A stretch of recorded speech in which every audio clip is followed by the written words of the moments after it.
Neste vídeo eu vou responder várias perguntas que vocês me fizeram no Instagram sobre investimento, sobre ETFs globais, sobre aposentadoria e como que você estrutura uma carteira de longo prazo. Então se você quer que eu também responda as suas perguntas aqui, vai lá no meu Instagram, otavio.paranhos. Todos os dias eu respondo várias perguntas por lá e também agora pelo YouTube. Então vamos direto para o conteúdo. O Dr. Glauco perguntou: DGS ou EMVL? Tenho acesso aos fundos irlandeses. Qual é a diferença entre esses dois fundos, esses dois ETFs? Ambos são de mercados emergentes, portanto você vai investir em tudo que não é desenvolvido, China, Brasil, Rússia, Índia, etc.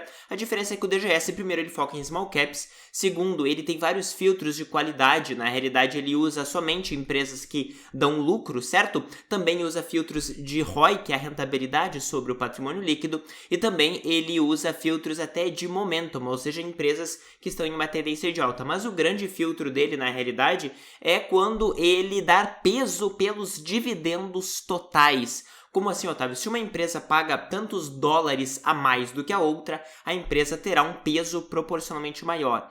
E se você parar para pensar, o dividendo total de uma ação de uma empresa nada mais é do que o dividend yield, que é aquela relação que todo mundo busca, né, altos dividendos, em relação ao preço da empresa, a capitalização de mercado dela. Então, na realidade, você está fazendo uma média em relação ao tamanho da empresa e também o dividendo que ela paga, certo? Então, o dividendo, apesar de não ser um múltiplo ideal, porque ele é o múltiplo mais sujeito à manipulação por parte da gestão, e também pelo fato de que um alto dividendo implica em uma alta tributação quando nós falamos de um fundo americano, como o DGS, por exemplo, você tem, na realidade, um múltiplo de preço. Você usa uma relação de algo dividido pelo preço. Dividendo pelo preço poderia ser outro indicador qualquer, receita sobre preço, valor patrimonial sobre preço, etc. O fato é que este fundo ele usa o dividendo, então ele tem alguma exposição a valor, embora não seja ideal, e também uma maior tributação por causa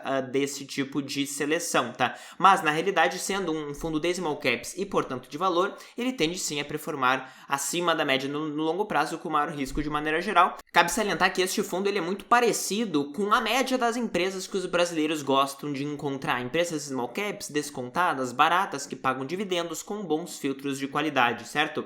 Aqui mostrar para você no gráfico, esse aqui é o desempenho do DGS versus a média dos mercados emergentes, que é o EM, que está em roxo aqui, certo? Para você conseguir ter uma base de comparação. Desde lá, diante da crise de 2008, ele performou melhor, principalmente na retomada da crise de 2008 até 2011, teve uma grande diferença, e desde então ele fica praticamente em linha com a média do mercado de países emergentes. Cabe salientar que do fundo da pandemia até agora ele teve uma melhora, certo? Principalmente por dar menos peso a grandes empresas chinesas de tecnologia que sofreram muito. Você vê o Alibaba, por exemplo, caindo aí praticamente mais de 50% em relação à máxima histórica. Também coloquei aqui para você comparar o EMVL. Qual é a diferença do EMVL? O EMVL, ao contrário do DGS, que é um fundo americano, né? O DGS é americano, o EMVL ele é um fundo irlandês. Pelo fato de ser um fundo irlandês, ele não tem aquela tributação americana, porque não tem nada a ver com os Estados Unidos, não é verdade? Então, os países emergentes, na realidade, as ações de países emergentes, quando pagam os seus dividendos para este fundo EMVL, não tem nenhuma tributação específica. Podem ter nos seus países de origem, mas não tem uma tributação adicional, como ocorre com o DGS por ser um fundo americano. Portanto, tem uma vantagem tributária nesse ponto. Segundo ponto é que ele segue o índice da MSCI de Enhanced Value, ou seja, explicando para você, ele pega ali 100% da capitalização de mercado, todas as empresas emergentes, grosso modo, tá? Então as empresas médias e grandes, e ele seleciona 30% da capitalização de mercado das mais baratas. Ele vai pegando a primeira mais barata, depois a segunda, depois a terceira, até que a soma do fundo englobe 30% da capitalização de mercado dos países emergentes. Então, ele é um fundo relativamente concentrado. Quando nós observamos aqui o site do fundo, ele tem 199 empresas, certo? Então ele é relativamente concentrado por causa disso. Em geral, fundos de fatores possuem, na média, entre 100 e 300, 400 empresas, certo? Você vê que a relação de preço sobre lucro dele é de 9,74. Então muitas pessoas falam, não, eu quero investir em empresas baratas. Esse aqui é um ótimo exemplo para você investir em empresas baratas de maneira geral. E E as pessoas podem falar, não, mas ele não rendeu nada, né? Ou rendeu muito pouco esse tipo de investimento em mercados emergentes nos últimos 10 anos. Sim, de fato, mas também é por isso que ele está muito barato e, portanto, a expectativa de retorno é maior. Só para você observar que o desempenho, por exemplo, de um fundo como EEM, que ele é neutro em termos de países emergentes, com o EWZ, que é um fundo de ações brasileiros, né, muito próximo do Ibovespa, o Ibovespa perdeu 30% ali nos últimos 12 anos, enquanto o EEM ganhou 54%, isso aqui em termos dolarizados, tá? O MVL ele não tem histórico para a gente comparar, mas você poderia supor que ele tenderia no longo prazo a ter uma rentabilidade um pouco maior, certo? Então assim, não, ele não rendeu nada, não é por isso que não vai render. Bom, na realidade tudo tende a reverter a média no longo prazo, certo? E quando nós observamos a parte de setores, embora que esta distinção de setores seja diferente daquela que nós observamos normalmente em fundos americanos, ele dividiu em subindústrias, nós observamos, por exemplo, 16% em bancos, aqui nós temos semicondutores, 9%, e aço, né? Siderurgia, metalurgia, na parte de 7,8%. Só que aqui, obviamente, é um fundo um pouco mais moderno em relação aos setores de maneira geral, ao contrário do Brasil, que foca aí mais da metade, né, em bancos, metalurgia, siderurgia, mineração e petróleo e gás de maneira geral. Aqui já tem bastante coisa que se refere à mídia, na verdade, semicondutores, que são setores inexistentes no Brasil. Então, para responder aqui para o Dr. Glauco, que perguntou, basicamente, se você tiver acesso a fundos europeus de acumulação, como EMVL, por exemplo, se você quer uma carteira mais cíclica, opte pelo EMVL com certeza. Se você quer uma carteira que tem maior fator qualidade, uma carteira mais robusta em termos de multissetores, utilize o DGS, que com certeza ele faz uma composição bem melhor. O César perguntou, tenho 50 mil em tesouro e 50, no caso acho que 50 mil em fundos imobiliários. Considera viável retirar 20 mil do tesouro e aplicar em renda variável? Na realidade as pessoas ficam pipocando o dinheiro delas entre aquela classe de ativos que ela acha que mais vai subir no curto prazo ou até no médio prazo.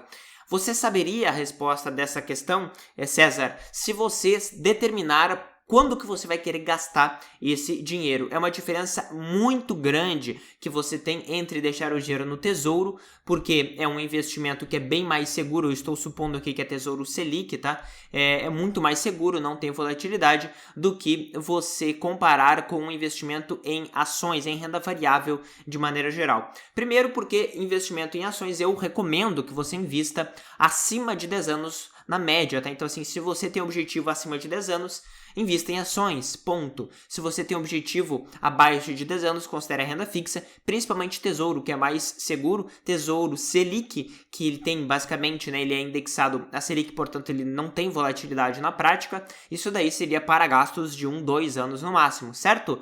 Acima desse prazo, né, como você está investindo em títulos que são em reais, né, que não tem o risco cambial, até porque é de um gasto de curto prazo que você se refere, faz sentido você se proteger da inflação, porque a inflação no Brasil é totalmente imprevisível, na verdade. Inclusive, eu acho loucura algumas pessoas que investem em títulos pré-fixados, por exemplo, ele tem uma promessa de pagamento de 13%, 14% ao ano nos próximos 8 anos. Otávio, o que você acha? Você não pode supor que você sabe qual vai ser a inflação no Brasil nos próximos 5, 8 anos. É absolutamente incerto. Nós observávamos antes da pandemia uma inflação na casa de 3, 4% e agora bateu mais de 10% no IPCA. O IGPM chegou um período próximo a 30%.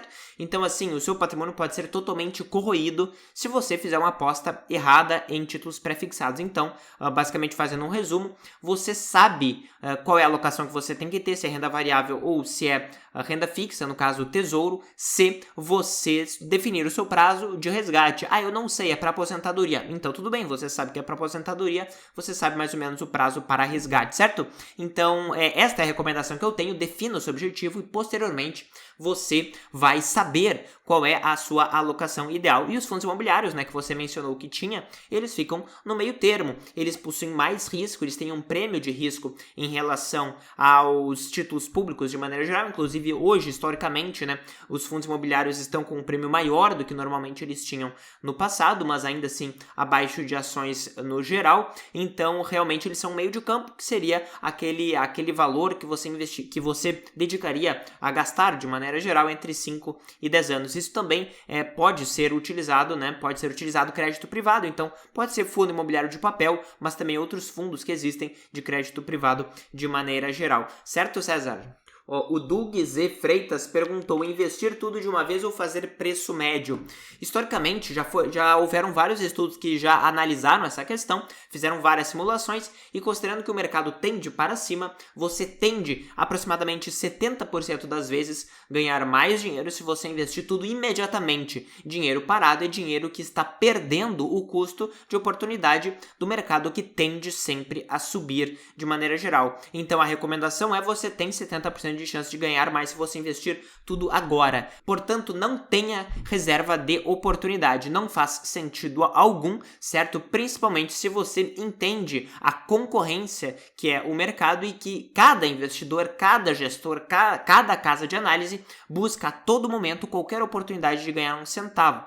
Então, pense qual é a sua vantagem competitiva se você mantiver aí uma reserva de oportunidade para tentar comprar no fundo, teoricamente, de alguma crise. Isso é impossível de conseguir, ninguém consegue isso com consistência, então realmente eu não recomendo que você faça nenhuma reserva e que você invista tudo imediatamente, certo? Se você está gostando desse vídeo até agora, por favor, dá um like, me ajuda muito ao YouTube entender que isso aqui é relevante para espalhar para mais pessoas. O Matheus Coutinho perguntou: a decisão de subida de juros e fim dos incentivos pelo Fed, que é o Banco Central Americano, influencia a sua carteira ou aportes? Ótima pergunta. Não influencia o meu comportamento como investidor. Eu vou seguir o plano, a minha carteira já está pré-definida, eu sempre faço os meus aportes naquele ETF que está com a alocação abaixo daquilo que eu defini. Na realidade, de maneira até coincidente e vantajosa para mim, eu acredito no fator valor, né? E também em empresas que estão, né, um pouco depreciadas em relação à média histórica. Enfim, é um fator que já performou